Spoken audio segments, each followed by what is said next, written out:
أعوذ بالله من الشيطان الرجيم. بسم الله الرحمن الرحيم. ألف لام ميم ذلك الكتاب لا ريب فيه هدى للمتقين. ألف لام ميم حروف مقطعات. حروف مقطعات هغې ته ویل کېږي چې ځان له یو حرف ویل کېږي. الف ځان له، لام ځان له، میم ځان له. بل دې متعلق د علماو چې کوم مفسرین دي هغې ډېر مختلف رایانې دي، مختلف اقوال دي. دا خبره خو د ټولو مشترکه خبره ده چې دا د راز او د نیاز خبرې دي. په دې باندې الله تعالی او رسول الله صلی الله علیه وسلم ښه پوهېږي. صحیح شو. بیا پکې بعض علما دا هم وایي چې د دې علم صرف الله تعالی دی، رسول الله صلی الله علیه وسلم ته هم نه. خو دا خبره دا د نور الانوار په کتاب کې را نقل کړې ده، هغه اصول فقه کتاب دی. ای دا بیانوي که چېرته نبي علیه السلام ته د دې علم نه وی نو بیا د دې د نزول څه فایده وه؟ بیا خو دا داسې شو چې پنجابي ته په پښتو کې خبرې کوي، پنجابي ته په پښتو کې خبرې کوي، پې پوهېږي؟ نه پوهېږي. نو بیا د رسول الله صلی الله علیه وسلم په دې په نزول څه فایده وه؟ لکه څه مطلب یې نه جوړېدو بیا. پوه شئ. بل دا خبره ګوره، قرآن د عربي زبان کې نازل شوی دی. پوه شئ. نو مطلب دا دی چې د عرب هم داسې طریقه وه چې هغوی به داسې قسمه الفاظ استعمالول. مره باندې پوهېږي. عربو کې مخکې قدیم عربي زبان چې کوم و هغې کې بعض داسې الفاظ و چې هغوی به داسې استعمالول د څه شیز دپاره، څه خاص خبره دپاره. یو تفسیر کې یو عالم دا خبره لیکلې ده چې قدیم زبان چې کوم دی عربي، مخکینی عربي زبان، هغې کې داسې قسمه الفاظ مونږ ته میلاویږي. هغوی الف د غوا دپاره استعمالی، الف د غوا دپاره، نون د مئی دپاره استعمالی، توا د مار دپاره استعمالی. نو که دغې الفاظو د دغې تحقیق ته وګورئ نو الف لام میم کیدی شي د دې مطلب دا دی چې بقره. پوه شئ. ٹھیک شو که نه؟ ای د زبان په مطابق الف د غوا دپاره استعمالیږي که نو کیدی شي لام میم د دې دپاره چې دا د غوا کیسه ده په دې کې. پوه شئ. نون د یو صورت په سر کې صرف نون راغلی دی. راغلی دی که نه؟ نو وایي نون راځي د مئی دپاره. پوه شئ. او هغې کې د حضرت یونس علیه السلام واقعه ده. طوا راځي د مار دپاره. طواحه، سوره طواحه، هغې کې د موسی علیه السلام ذکر دی، هغې کې د غټ مار تذکره ده. پوه شئ. نو د عربي زبان مخکینی چې کومه ژبه وه قدیمي، هغې کې داسې قسمه الفاظ استعمالېده. ګنې عربو به کفار مکه به د ټولو نه پهله په دې باندې اعتراض کړی. په قرآن باندې خو مختلف اعتراضونه کړي دي که نه؟ پوه شئ. او قرآن کې هغې ته چلنج یې میلاو شوي چې زه د دې غونته کې یو آیت راوړئ، د دې غونته 10 آیتونه راوړئ، د دې غونته یو صورت راوړئ، د دې غونته بل قرآن راوړئ. پوه شئ. نو هغوی چې په دې حروفو باندې اعتراض نه دی کړی، مطلب دا دی چې هغوی زبان کې داسې قسمه الفاظ استعمالېدل. سړی خو اعتراض په هغه شیز باندې کوي چې د هغه په سمج کې نه راځي که نه؟ دی په سمج کې دا خبرې راتلې. بل خبره دا ده چې دا خو د ټولو مفسرینو، د ټولو علماو په دې باندې اجماع ده چې د دې نه څه مراد دی د الله تعالی په هغې باندې زموږ ایمان او یقین دی. البته موږ ته د دې ترجمې معلومې نه دي. په یقین سره یو کس د دې ترجمه نشي کولی. بعض مفسرینو نه حضرت علی رضی الله تعالی عنه نه د دې ترجمې نقل شوي هم دي، خو دا یقیني نه دي، دا ظني دي. دا هغوی خپل ګمان په مطابق او خپل تحقیق په مطابق کړي دي. لکه دا الف لام را ترجمه هغوی کړې ده انا الله ارا، زه الله یم او زه وینم هر څه. وایي ټیک شو. دغسې مختلف الفاظو مختلف ترجمې شوي دي، لکه خو دا یقیني نه دي. نو دا خو د الف لام میم متعلق بحث شو. ذالک الکتاب لا ریب فیه هدی للمتقین. ذالک د اشارې دپاره استعمالي، ذالک اشارې دپاره استعمالي، خو دا اشاره د لرې دپاره استعمالي په عربي زبان کې، او هذا د نږدې دپاره استعمالي. هذا بل د ذالک یو د بل دغه هم دی چې هغه مخکې ذکر شوي. ذالک چې مخکې ذکر شوي د هغې دپاره م استعمالېږي، او هذا چې مخکې را روانې د هغې دپاره استعمالېږي. ٹھیک شو. نو یا خو دا اشاره دې طرف ته ده چې الف لام میم ذالک الکتاب دا کتاب، یا دا د کتاب حصه ده. ٹھیک شو. او یا دا ذالکه د مراد هغه کتاب چې کم لوح محفوظ کې دی، چې کم لوح محفوظ کې دی. بره باندې پوهېږي. بل ذالکه د لرې دپاره دی. ټیک شو.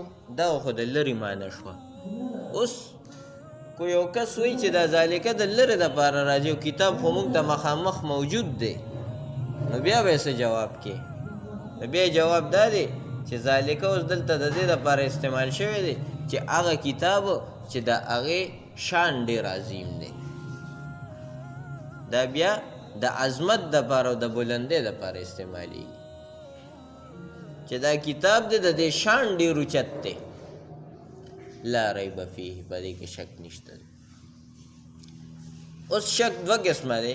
یو هغه شک، یو دا شک دی کې هم کیدی شي چې د کتاب کې د خلکو شکي، او یو دی کې هم شک کیدی شي چې دا د الله طرف نه نازل شوی، په دې کې شک. ٹھیک شو. پوهېږې که نه؟ نو لا ریب فیه دا شک په نزول کې نشته دی چې دا د الله د طرف نه نازل شوی دی. ٹھیک شو که نه؟ کفار مکه به دا اعتراض کو که نه چې دا نبی علیہ السلام خپله جوړ کړی دی. ٹھیک شو. دا نبی علیہ السلام خپله جوړ کړی دی.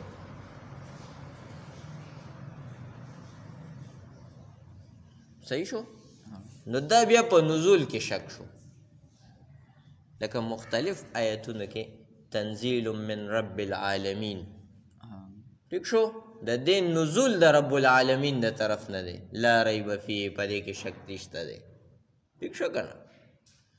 یا وَإِن كُنتُمْ فِي رَيْبٍ مِّمَّا نَزَّلْنَا عَلَىٰ عَبْدِنَا، کو تاسو شک کیے د دې خبرې نه چې دا په موږ خپل بنده باندې نازل کړی دی، نو د دغې نه هم دا معلومیږي چې د دې نزول کې شک و، د دې په دې خبره کې شک و چې دا کتاب چې کوم نازل شوی دا د الله د طرف نه نه دی راغلی. نو لا ریب فیه دغه طرف ته اشاره ده چې د دې د نزول دا د الله د طرف نه دی. صحیح ده؟ د دې په نزول کې څه قسمه شک نشته دی. هدی للمتقین، دا هدایت دی د متقینو لپاره. بل کتاب په ډېرو معنو باندې استعمالیږي، په قرآن کې استعمال شوی دی. ٹھیک شو. کتبه د فرض په معنی هم استعمالیږي. کتب علیکم الصیام. ٹھیک شو که نه؟ تاسو باندې روژې فرض کړی شوي دي. ٹھیک شو کما کتب علی الذین من قبلکم صحیح ده بل کتاب د هغه رجسٹر باره کې استعمالیږي چې کوم الله تعالی مقرر کړی دی او هر چاته به د قیامت په ورځ میلاویږي صحیح ده که نه چې کوم فرشتې لیکي هغې دپاره هم لفظ د کتاب استعمال بل د حصې دپاره هم استعمالیږي کتاب مفروضه دا د الله تعالی د طرف نه یو حصه مقرره شوې ده ٹھیک شو دا مختلف معنی د کتاب استعمالی کتاب د خط په معنی هم استعمالی صحیح ده لکه سلیمان علیہ السلام په واقع کې استعمالیږي کتاب کریم یو عزتمن خط زما طرف ته راغورځېدلی شوی دی عزتمن مطلب په هغې باندې مهر لګېدلی دی د یو بادشاه د طرف نه دی ٹھیک شو نو دا قسمه مختلفو معنو دپاره د کتاب دا لفظ استعمالیږي صحیح ده هدى للمتقین دا هدایت دی د متقیانو دپاره هدایت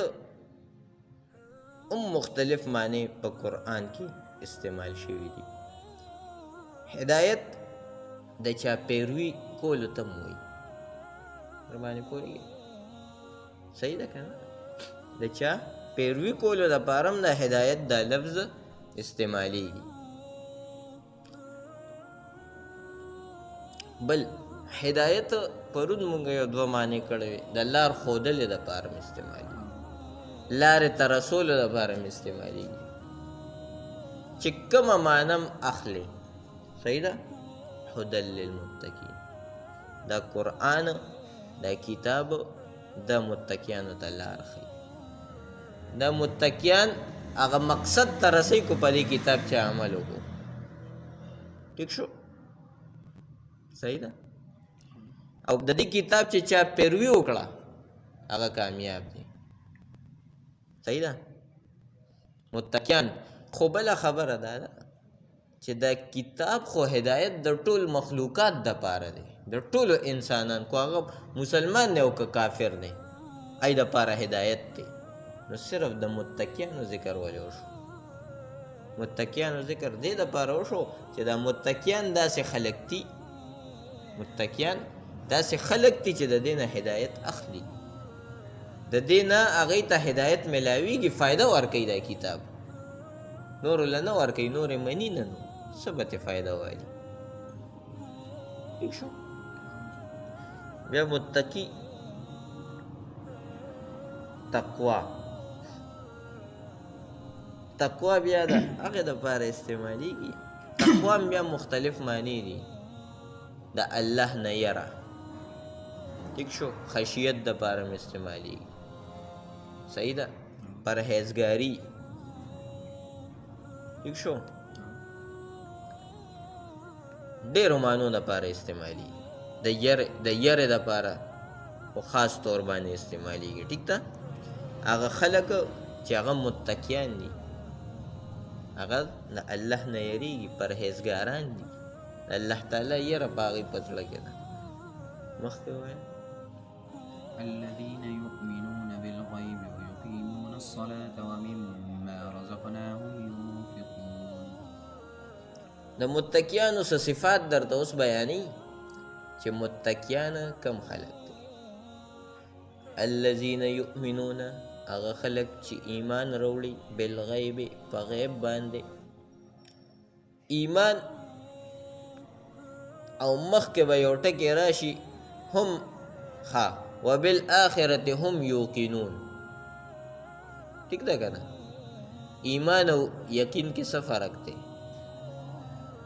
ٹھیک ده دلته خو راغله که نه بالغیب یؤمنون که نه غیب باندې ایمان راوړي صحیح ده بل ځای کې بیا راځي چې کوم تاسو طرف ته قرآن نازل شوی دی کومه وحي راځي په دې ایمان راوړي چې مخکې راغلی په هغې هم ایمان راوړي خو په آخرت باندې یقین ساتي ولې آخرت خو د ایمانیاتو نه دی دی کو نه دی دی که نه ایمان خو په آخرت هم پکار دی آخرت د پاره خاص د یقین ټکی استعمال کو او د نور د پاره ایمان ټکی استعمال. ٹھیک تا؟ ایمان او یقین کې فرق څه دی؟ ایمان دې ته وایي چې ته د یو شي تصدیق وکې، یو شی ته ومنې او د دې ضد راځي انکار او کفر. صحیح ده؟ ٹھیک شوه؟ او د یقین او ایقان د دې ضد راځي شک او دغه ګمان، شک او ګمان. ٹھیک شو؟ د هغې ضد څه راځي؟ شک او ګمان. نو باندې پوهېږې؟ نو ایمان چې کوم دی، ایمان په دې شیزونو باندې ایمان راوړله دا خو لازمي ده. را باندې پوهېږې؟ ٹھیک ده؟ په آخرت باندې یقین ساتل دا لازمي دی. هغې ګوره ایمان، ګوره یو کس مومن کیدی شي، ایمان راوړي خو کیدی شي چې د ده یقین پوخ نه وي. پوه شئ؟ ایمان به راوړي، یو داسې شیز باندې به ایمان راوړي چې یاره هغه به د ده ګمان په مطابق ټیک وي. صحیح ده؟ ګمان باندې به ایمان راوړي، یاره زما ګمان دا دی چې کیدی شي دا لاره ټیکي، په دې به دې ایمان راوړي او ممکنه ده چې رسته دته یقین هم میلو شي بیا. ټیک شو؟ خو یقین یو داسې شی دی چې دا ضروري نه ده چې یو کس یقین وي نو د هغه د ایمان هم وي. پوهېږې که نه؟ دې کې دا فرق دی. صحیح ده؟ دواړه یو بل لپاره نه استعمالیږي. ګورئ، او بل دې کې غټه خبره دا ده چې چا په آخرت باندې یقین وکړو چې شک او شبه پکې نه وي، چې بالکل یقین مې دی چې قیامت آخرت به راځي، نو د ده ټول اعمال به درست شي. چې دی دا یقین وکړو چې زه به یو ورځ حساب ورکوم، یو ورځ به د الله مخې ته ودرېږم، دی به بد عملونه نه کوي، دی به نور داسې ګډوډ کارونه نه کوي. نو هغې دپاره ځکه د یقین ټکي استعمال شوی. الذین یؤمنون بالغیب، په غیب باندې ایمان راوړي. غیب د غیب سله کې دوه ټکي راځي، یو لام راځي یو با راځي. ٹھیک شو؟ یو لام راځي یو با. صحیح ده؟ لام د دې دپاره راځي چې دې په دغه شیز باندې یقین ایمان راوړي. صحیح ده؟ نو دې سره چې څونه شیزونه نور دي هغې باندې م راوړي. یعنی غیب د پاره چې لام استعمال شي که نه، مطلب یې دا دی د غیب چې څومره شیزونه دي هغې باندې د ایمان راوړي. یا با خو چې راشي او مفعول به ذکر نه وي. صحیح ده؟ ایمان راشي او مفعول به نه وي ذکر کړي. صحیح ده؟ صرف جار مجرور او متعلق شوي وي، نو بیا یې معنی دا ده چې د غیب څومره شیزونه یې په ټولو باندې ایمان راوړي. صحیح ده؟ دلته مفعول به ذکر شته نشته که نه؟ یؤمنون الغیب کو ویل شوی که نه؟ نو صرف د غیب شیزونو باندې به ایمان لازم. صحیح ده؟ ٹھیک ده؟ غیب کې بیا قرآن نه راځي. ګورئ، اخو موږ ته مخامخ دی. صحیح ده؟ بیا نبی پکې نه راځي. ٹھیک شو که نه؟ بالغیب یا للغیب په دې کې دا بیا شاملېږي. ٹھیک شو؟ په دې باندې پوه شئ. ویقیمون الصلاة، او منځ قایموي. د قیام د قیام ډېر دغه دي، ډېر تفسیرونه دي. قیام یو ده چې خپل خشوع خضوع اخلاص سره کوي منځ. ٹھیک شو؟ بل یکسویې سره کوي. صحیح ده؟ صرف الله تعالی مخلصین له الدین. ٹھیک ده؟ بل قیام کې د الله تعالی ذکر.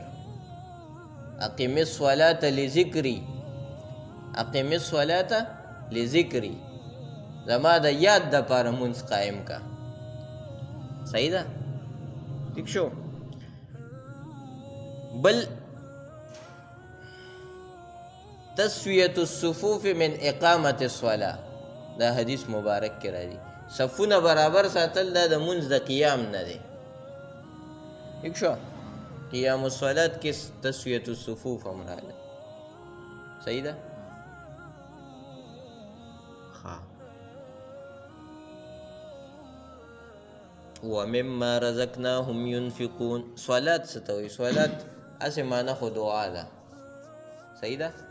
خو قرآن کې چې چرته م استعمال شوی دی نورو زبانونو کې د دې عربو پخواني زبانونو کې یا عبراني زبان کې د صلات چې کوم دی د رکوع دپاره استعمالیږي. ٹھیک شو؟ رکوع دپاره استعمالیږي عبراني زبان کې او دعا دپاره. خو اصل معنی په لغت کې د دې معنی دعا ده. قرآن کې چې کوم ځای م استعمال شوی دی اکثر د دې نه مراد زمونږ دا مونځ دی. دا مونږ چې کوم طریقه باندې مونځ کوو که نه رکوع سجده قیام دا ټول پکې شامل دي. ټیک ده؟ ومما رزقناهم ينفقون. او چې کوم مونږ رزق ورکړی دی هغې نه خرچ کوي. انفاق خرچ فی سبیل الله کوي. ټیک ده که نه؟ انفاق فی سبیل الله کوي. صحیح ده؟ والذین یؤمنون بما انزل الیک. او کم چې مونږ تاسو ته نازل کړی دی تاسو باندې اے نبی علیہ السلام، یعنی کم قرآن او کم وحی چې په تاسو باندې نازله شوی، وما انزل من قبلک، او چې کم مخکې نازله شوی، په دې ټولو باندې د ایمان وکړي. مخکینی کتابونو باندې به ایمان څنګه راوړی؟ مخکینی کتابونو باندې دا خبره خو د ټولو علماو اتفاقی ده چې پخوانی کم کتابونو چې د تحریف نه کم پاکو هغې باندې اجمالی زمونږ ایمان دی چې دا په تورات په موسی علیه السلام باندې نازل شوی، انجیل په عیسی علیه السلام باندې نازل شوی، زبور په داود علیه السلام باندې نازل شوی دی. دا زمونږ ایمان دی. په هغې کې چې کمې خبرې وې کم احکاماتو د هغې دپاره هغه حق و. دې ته وایي اجمالي ایمان. صحیح ده؟ تفصیلي ایمان پې اوس مونږ نشو راوړی ځکه چې هغې کې تحریفات شوي دي، هغه بدلون پکې ډېر زیات شوی دی.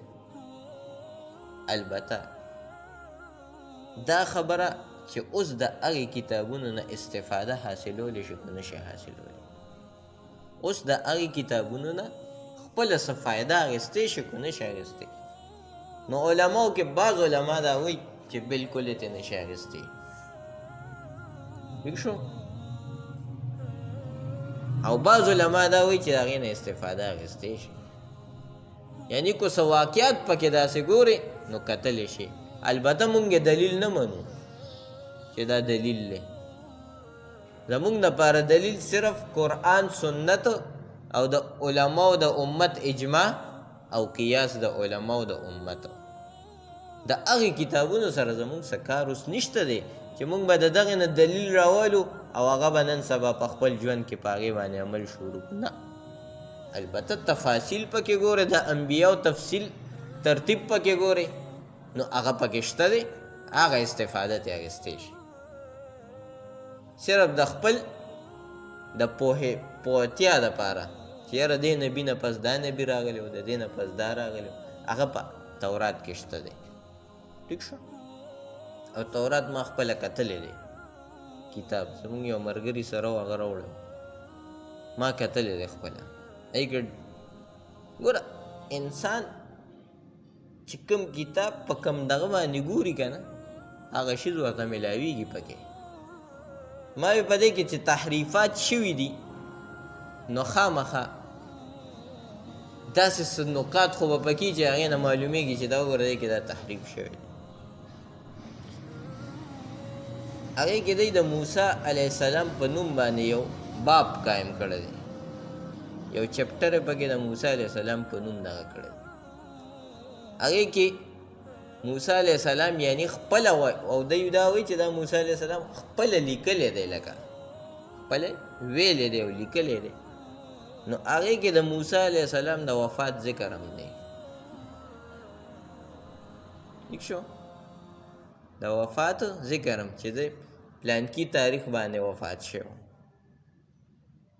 نو یو نبي ته ټیک د خپل وفات علم هغه وخت کې کېږي چې کله اسرائیل علیه السلام وله راشي او ورته وایي چې د الله تعالی سره د ملاقات وخت رالو. لکه نبی علیه السلام لم احادیثو نه دا معلومیږي. ٹھیک شو؟